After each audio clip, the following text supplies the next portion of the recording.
Τι είναι αυτό? Ένα σπουργίτη.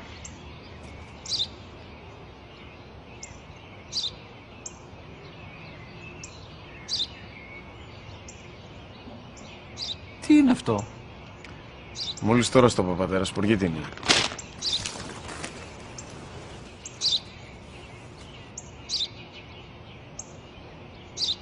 Τι είναι αυτό? Ένα σπουργίτη είναι, πατέρα. Ένα σπουργίτη. Σπου-γι-τι!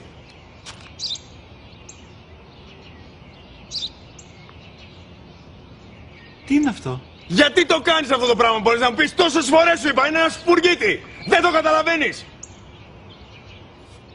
Πού πας?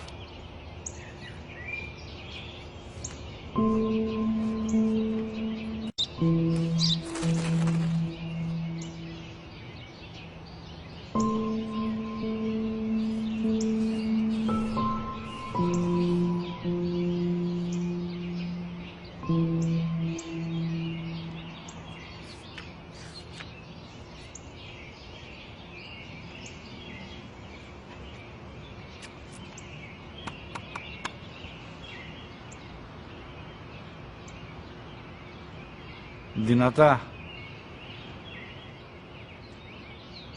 Σήμερα ο μικρός μου γιος που πριν λίγες μέρες έκλεισε τα 3 καθόταν μαζί μου έξω στο πάρκο όταν ένα σπουργίτη ήρθε και κάθισε απέναντί μας. Ο γιος μου με ρώτησε 21 φορές τι ήταν αυτό και του απάντησα και τις 21 φορές ότι ήταν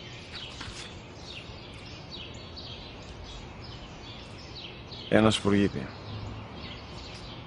Τον αγκάλιασα τρυφερά και τις 21 φορές που μου έκανε την ίδια ερώτηση, ξανά και ξανά, χωρίς να εκνευριστώ, νιώθοντας στοργή για το αθώο μου αγοράκι. وَقَضَى رَبُّكَ أَلَّا تَعْبُدُوا